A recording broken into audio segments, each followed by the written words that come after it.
my name is Kendra Simcox and I am the CEO here at AlphaMind Technology. As most of you already know, our mission here is simple yet bold. We look to enable every user with a powerful device to achieve powerful results. Today I am here with the company's co-managers to discuss the results and our decisions that we made for quarter 7. To begin, we're going to have Colin in our marketing department start. Thank you, Kendra. My name is Colin Cassette, and I'm the VP of Marketing. As you can see, we made a lot of changes this past quarter. The first one being we created the Alpha Pro Max, which is a new Mercedes segment brand.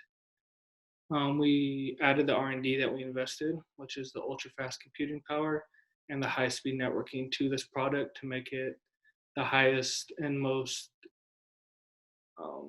high-power product on the market. We decided on a selling price of $4,500 with no rebate. The total cost per unit ended up being $2,193, and we made a profit of $2,307. The next thing we did was we upgraded our Alpha 3 to the Alpha Pro, which is part of the workhorse segment. We decided on a selling price of $2,700 with no rebate, and the total cost per unit at $1,413. Our profit ended up being $1,287 per unit. Next, we created the AlphaGo Plus, which is our traveler segment product. We decided on a selling price of $3,080 with no rebate. Total cost per unit at $1,225 and a profit of $1,855. So, lastly, we kept our Alpha Pro Plus, just made some minor adjustments. We changed the price a little bit. It's a selling price of $4,200 with no rebate. And a total cost per unit of $1,652. We made a profit of $2,548, so this did end up remaining our most profitable product. All in all, with all our products, we still benefited a lot and had a good profit from all of them and ended up doing really good this past quarter. Next is advertising. As you can see here, we placed 49 ads in different media outlets, which all ended up being beneficial. When you compare us to our last quarter, we made big strides and improved our products greatly in their sales and our demand. Now I'm gonna pass it off to Kendra, who's the VP of Sales. Thank you, Colin. Along with being the CEO, I have the pleasure of being the VP of Sales in the sales department. And a lot has been happening. There's been a lot of successes, and we have come to our best quarter yet. Our sales channels have almost doubled the amount of revenue generated in each of the channels. In our sales office channel, we produced just over $8 million in revenue. In our web sales channel, we produced $4.8 million in revenue. So together totaling $12.8 million in sales revenue, which is a 63% increase from last quarter. It's a great feeling having our sales increase every quarter. And some supporting factors to the increase in revenue are we increased the amount of advertisements placements in the magazines, and so that helps increase demand. So our net demand was 2,229 units last quarter, and this quarter it's 3,667 units. So that's a 64.5% increase. 2, we had 0 stockouts from last quarter, which made it that we had 0 ill will this quarter. And the great thing is we did so well this quarter that we didn't even have stockouts this quarter. So next quarter we won't have any more ill will either. Bonus! And 3, we are keeping our sales staff steadily the same, but are increasing their salaries. Daniel will go into more detail about their salaries, but I wanted to let you know that because we're keeping our sales staff happy, we are increasing their productivity, which ultimately increases our demand as well. So, and then to further discuss the amount of staff that we have in each of the sales locations, we did not hire any new sales staff in our Chicago location or in Shanghai. This quarter, our Sao Paulo location opened though, and we decided to hire a total of 6 sales staff, similar to the Shanghai office. In Sao Paulo, we have 1 salesperson in each the support, workhorse, and traveler sections. Then we decided to have 3 salespeople specifically focused on Mercedes. See, Sao Paulo has the smallest market size for all three of the target segments. And since our primary target market is Mercedes, we decided to put three to specifically focus on Mercedes. When we first decided to open an office in Sao Paulo, there had yet to be another competitor in the cities, which sparked our interest because it was an opportunity to take the market there. Now that our office is up and running, the only other competitor that's not there is Trendsetters. So it made it kind of hard to decide what we wanted to do, but overall we decided to have 6 people, with 3 specifically looking at Mercedes. In the web sales department, we decided to hire only 1 more sales staff. So we now have 6 web sales staff and 2 web sales support staff, totaling 8. To help with the web traffic, we wanted to go big for quarter 7, and since we had the funds to be able to utilize all the options available to help increase web traffic and web productivity, and after discussing with all the other co-managers of the company, here in the sales department, we have decided to utilize every option available to increase our web productivity and traffic. So now our website is the best that it can be. Lastly, everyone here in the sales department is enjoying the rapid increase in sales and demand. I know I sound like a broken record with each executive briefing as I keep saying how happy the sales department is with all of our results. But what can I say? We have an amazing team and we are extremely excited to keep excelling. And with that, let's move on to Daniel in our Human Resources department. Thank you, Kendra. My name is Daniel Zaharczyk, and I'm the VP of Human Resources here at Alpha Mind Technology. So for this last and past quarter, we went ahead and gave a significant boost to our compensation for our employees. So starting in our sales department, we gave about a $13,000 increase in their annual compensation, from $58,000 to $71,000 a year, which increased productivity from 82.2% to 88.6%. So we wanted to get into the 90 percentile, but weren't quite there yet, but still had really good production. And speaking of production, our production employees, we went ahead and gave them a $6,000 increase over the whole year, from $35,000 to $41,000 a year, and that increased productivity from 92.3 to 100%. So we couldn't be any more productive, like there was no possibility. So they did great, they did amazing. We're very proud of a wonderful quarter by our team, and wish we could keep going. But now we have Allison to talk about manufacturing. Thank you, Daniel. Here we are, quarter 6. Can you believe it? Because I truthfully can't. It's flown by. It's bittersweet to say that this is the last quarter I get to present to you the decisions we made and the outcomes that result from our strategies. It truly is bittersweet.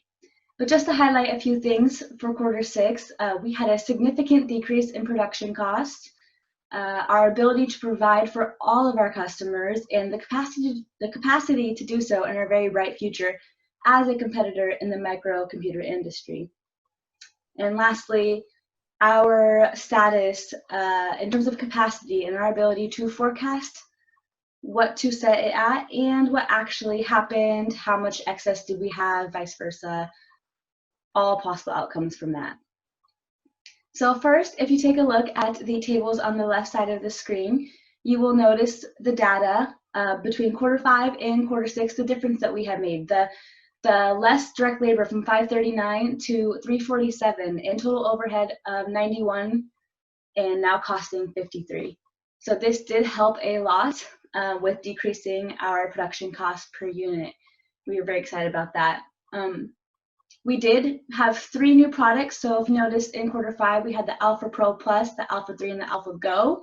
We no longer make the Alpha 3 or the Alpha Go. However, we make the Alpha Go Plus with the new R&D features and the Alpha 4 with the new R&D features. And this has substantially helped with marketing to our consumers and therefore generating more demand, and which ends up leading to less production costs, because the more you sell, the more you can produce, the better off you are. Next, when we talk about our ability to provide for our customers, you will notice we had no stockouts, and this was the quarter that we generated the most demand that we have ever had. So we are on the way up. We're not slowing down. We are finally on our feet. We have R&D in most of our brands that are provided to our customers, and we're on the way up from here. Demand is increasing, stockouts are minimal, and we were choosing to keep ending inventory at the minimal amount, 0, because we just don't want to endure those costs. We'll work around with the operating capacity, which does lead me to operating capacity. We're still getting adjusted, okay? Forecasting demand is very tricky, and scheduling production requirements along with that, there's no rhyme or reason really there's no math equation, I guess, to say, to determine what is demand going to be and how much should we set operating capacity to meet that demand. However, our employees, as you can see in the graph on the top right, the production employee productivity is 100%. They are satisfied. They are working really hard. So thanks to our HR, Daniel, for increasing their pay and giving the benefits that they need to work hard. It's all working out. So that's one less variable that we have to take into consideration when projecting demand.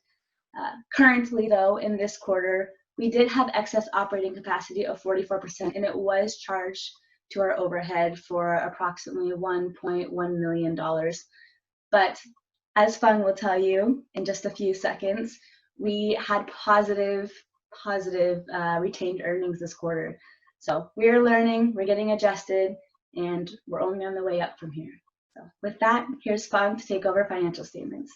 Thank you. Thank you, Alison. My name is Phương, and I'm Financing and Accounting Manager. Let's take a look in the cash flow statement. The value of the cash inflow increased $5 million compared to the previous quarter because of the increasing in new sale revenue. We decided not investing in research and development costs, and the excess capacity cost us more $600,000 than the previous quarter. We also incurred $1 million in income tax expense. So at the end of this quarter, our cash balance is about $6.8 million. Let's move on to the income statement. As I mentioned earlier, our new sale revenues increased $5 million, and it reached a new highest level at $13 million. And we do not use rebate for our sales because our brands are stable on the market. Our gross profit increased twice compared to the fifth quarter. For the operating expense, the excess capacity cost us more than $1 million. However, we do not pay for new R&D costs, and we do not open any new sales office, so it can save us $2.5 million. And our operating profit is about $4 million, and net income is $3 million after tax. Our earnings per share has a big jump from -$9 to $39 per share. Let's move on to the balance sheet. We do not have any inventories, so our current asset is cash only. And we do not have the new investment in long-term assets. We also did not issue any new stock, so our common stock has not changed. And this quarter is the first time we have a positive retained earnings. $1.7 million retained earnings were added into our equity. At the end of this quarter, our total assets and our total equity is $9.7 million. And next, Daniel will take some SWOT analysis for Ancamai technology. Thank you, Fong. So here we have our strengths, weaknesses, opportunities, and threats. And just as the quarters go by, just like Kendra mentioned earlier, that kind of sounded like a broken record, but some strengths is that we had zero stock out, zero unwanted inventory. Revenue just keeps increasing, and then decreased production costs, which is a big strength. And if we were to move forward, that would help us out in the long run. A few weaknesses, similar to last quarter as well. Our ads were better, but they're not quite where they're supposed to be just yet. Our competitors still have an advantage over that. So also we had pretty low demand through our sales offices. Web sales is great, but through our website, through our sales offices compared to our competitors are pretty low. And then no common stock was issued once again. So that's a weakness. Opportunities, if we were to keep moving forward, always just expanding. There's still one more market that we are not selling in. So that's an opportunity. More brands, just keep doing more investments, and just keep growing in the market, and analyzing what our competitors are doing so we can at least match them to match what they're doing, and then move forward above them as well. Threats, our competitors had a little bit better price judgment on a few products, and their expansion, like mentioned earlier, that we are not in every market yet, although everyone else is pretty much. So that's a threat, and our competition just keeps getting better as we get better as well. I believe if we had more time, we'd overlap them and be better than them. But just as this quarter has winded down, that's where we're at. They finished a little bit better in some areas as the top being at the top. But if we had more time, we would continue to grow. And with that, we have Kendra to finish things off. Thank you, Daniel, and thank you to all the other co-managers hard at work here at Alpamind Technology. Like always, I wanted to give a huge thank you to our board of directors for continuously supporting us. We are extremely optimistic and excited for the future, and we just can't wait to share it with you. Thank you.